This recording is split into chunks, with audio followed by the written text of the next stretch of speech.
میری عمر 12 سال ہے۔ میرے دادا جی حویلی کے ایک گندے سے کمرے میں بیمار عورتوں کو بھیجتے اور 7 دن بعد وہ بالکل صحیح سلامت باہر آ جاتی۔ دادا جی صرف عورتوں کا علاج کرتے تھے۔ ایک دن میں کمرے میں جانے لگی تو امی نے پکڑ کر مجھے بہت مارا اور کہا کہ خبردار کہ اس کمرے کے پاس بھی دیکھا تو ٹانگیں توڑ دوں گی۔ ایک رات میں بیمار تھی اور میں نے سوچا کہ دادا جی کے حویلی والے کمرے میں جاتی ہوں، ٹھیک ہو جاؤں گی۔ لیکن جیسی ہی کمرے میں گئی تو میری روح لرز گئی اور غش کھا کر وہیں بے ہوش ہو گئی، کیونکہ وہاں تو میرا نام گلبانو تھا۔ میری عمر 12 سال تھی۔ ہمارا تعلق شمالی وزیرستان کے ایک قبیلے سے تھا۔ ہماری ایک بہت بڑی حویلی تھی، لیکن ایک کمرہ ایسا تھا کہ جہاں پر کسی کو بھی جانے کی اجازت نہیں تھی۔ میری عمر اس وقت کم تھی، اس لیے میرے دل میں تجسس نے گھر کر لیا تھا کہ آخر اس کمرے میں ایسا کیا ہوتا ہے کہ وہ کمرہ میرے دادا جان کا تھا۔ بلکہ وہ کمرہ نہیں تھا، بلکہ ایک بہت بڑا ہال تھا جس کو بہت بڑا گیٹ لگا ہوا تھا۔ میں سارے گھر میں ادھر ادھر دندناتی پھرتی تھی، کیونکہ 7 بھائیوں کی اکلوتی بہن تھی، اس لیے بہت زیادہ لاڈلی تھی۔ لیکن اس کمرے کے پاس جانے کے لیے مجھے بھی اجازت نہیں تھی۔ میری امی کہتی تھیں کہ تم نے اس کمرے میں کبھی بھی نہیں جانا، یہ گندم والا کمرہ ہے، گھر کی گندم اور فالتو سامان یہاں رکھا گیا ہے۔ لیکن اگر یہاں گھر کا گندا سامان رکھا جاتا تو میرے دادا جان اس کمرے میں عورتوں کو کیوں بھیجتے تھے؟ اور 7 دن تک عورتیں وہاں سے باہر نہیں آتی تھیں۔ 7 دن کے بعد واپس آتی اور پھر اپنے گھر کو چلی جاتی تھیں۔ ان کے لیے 7 دن کا کھانا بھی، پانی بھی، سب اسی کمرے میں جایا کرتا تھا۔ جب اس کمرے میں کچھ نہیں تھا تو 7 دن تک لوگ وہاں کیا کرتے تھے؟ وہ بھی عورتیں۔ اور 7 دن بعد عورتیں صحیح سلامت باہر آ جاتی تھیں، جبکہ میری امی بھی ڈرایا کرتی تھی کہ وہاں نہیں جانا، ورنہ تمہیں کوئی چوٹ لگ جائے گی، کچھ ہو جائے گا۔ ایک دفعہ تو صبح صبح مجھے ایک عورت کے رونے کی آواز آئی۔ میں نے دیکھا کہ میرے دادا گھر کے صحن میں بیٹھے تھے اور وہ عورت جس نے برقع پہن رکھا تھا میرے دادا کے قدموں میں بیٹھی تھی۔ کہنے لگی کہ مجھے بھی اس کمرے میں بھیج دیں۔ آپ کو اللہ کا واسطہ ہے، میں بہت پریشان ہوں، مجھ سے زیادہ کوئی مستحق نہیں ہے۔ دادا جان اس سے کہنے لگے کہ بی بی بات کو سمجھو، تمہیں منع نہیں کر رہے ہیں، اگلے ہفتے آنا۔ وہ کہنے لگی کہ مجھے ابھی اجازت ملنی ہے، اگلے ہفتے مجھے اجازت نہیں ملے گی، میرے گھر میں مہمانوں نے آنا ہے، وہ 7 دن تک گھر سے نکل نہیں سکتی، مہربانی کریں مجھے ابھی اس کمرے میں جانے دیں۔ میں گھر کے اندر کھڑی تھی، لیکن مجھے آواز آ رہی تھی اور میں چھپ کر یہ منظر دیکھ رہی تھی۔ پھر وہ عورت بری طرح چلانا شروع ہو گئی۔ دادا نے کہا کہ شور مت کرو بیٹی، تمہاری جگہ بنواتے ہیں۔ جگہ بنانے سے دادا کا کیا مطلب تھا کہ وہ کمرہ عورتوں سے بھرا ہوا تھا، وہاں جگہ نہیں تھی، ایسا بھی وہاں کیا ہوتا تھا؟ ابھی میں یہ سوچ رہی تھی کہ مجھے پیچھے سے سر میں ہلکا سا تھپڑ پڑا اور میری امی نے کہا کہ کیا کر رہی ہو تم؟ منع کیا تھا نا تمہیں؟ میں نے کہا کہ میں کچھ نہیں کر رہی تھی۔ امی ہمیشہ مجھے اس کمرے میں جانے سے منع کرتی تھیں، مجھے چھوٹی چھوٹی باتوں سے روکتی تھیں۔ میرے بھائی تو سب کچھ کرتے پھرتے تھے، اسی لیے میں بھی سب کچھ کرنا چاہتی تھی، لیکن میری ماں کہتی تھی کہ تم ہر جگہ نہیں جا سکتی ہو۔ پر انسان کی فطرت ہوتی ہے کہ جس کام سے اسے روکا جائے وہی کام کرنے کے بارے میں سوچتا ہے۔ اب میں نے اپنی امی کے ساتھ ضد بنا لی اور ارادہ کر لیا کہ میں جان کر ہی رہوں گی کہ اس کمرے میں کیا ہوتا ہے۔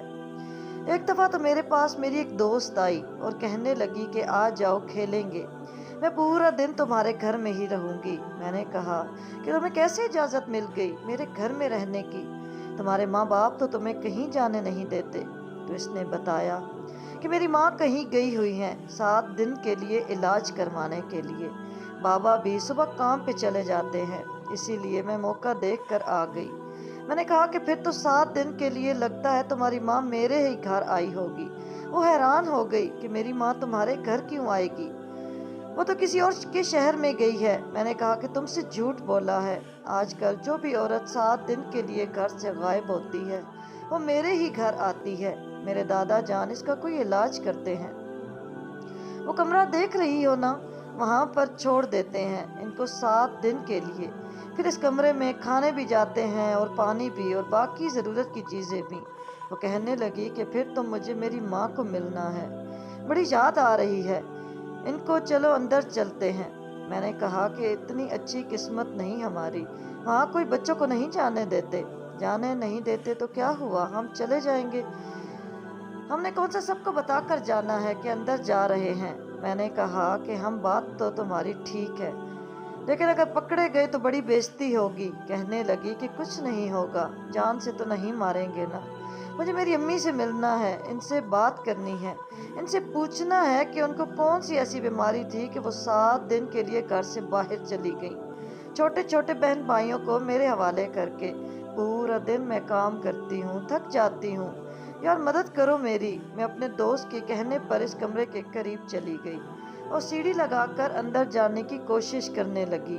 میری سہیلی سیڑھی کو پکڑے کھڑی تھی اور میں اوپر چڑھ رہی تھی۔ قریب تھا کہ میں اندر جھانک کر دیکھ لیتی اور آج مجھے پتہ چل ہی جاتا کہ اس کمرے میں کیا ہوتا ہے کہ میرے کانوں نے کچھ سنا۔ میری امی کی آواز تھی جو میری سہیلی کو ڈانٹ رہی تھی اور میری سہیلی کو مار بھی رہی تھی۔ مجھے بھی میری ماں نے دیکھ لیا اور سیڑھی کو ہلانا شروع کر دیا کہ نیچے گرا دوں گی میں۔ جلدی جلدی نیچے آئی اور مجھے پتا تھا کہ میری خوب خاطرداری ہوگی، اور وہی ہوا۔ امی نے مجھے بھی مارنا شروع کر دیا۔ میری سہیلی کو بھی کہا کہ تجھے کیا ہے اس کمرے سے، کیوں یہ سب کر رہی ہے؟ آج نہیں چھوڑوں گی۔ بہت مارا مجھے، میری سہیلی کو بھی مارا اور اسے گھر سے نکال دیا۔ شام کو بابا کو بھی یہ بات بتائی تو بابا نے بھی مجھے ڈانٹ دیا۔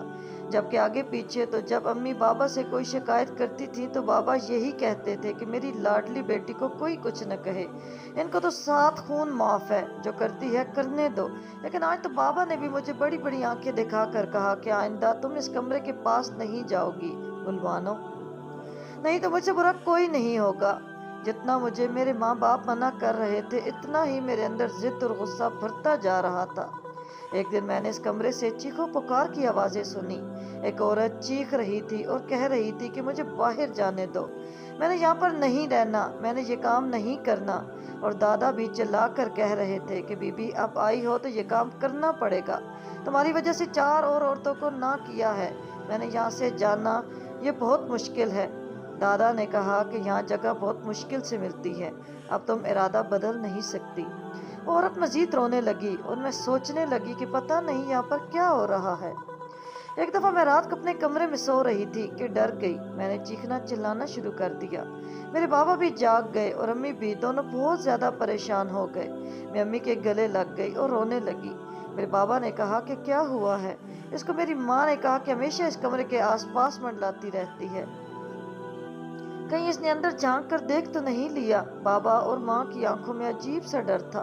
بابا نے کہا کہ ایسا ہوا تو بالکل بھی اچھی بات نہیں ہے، پھر تو یہ ساری زندگی ڈرتی رہے گی۔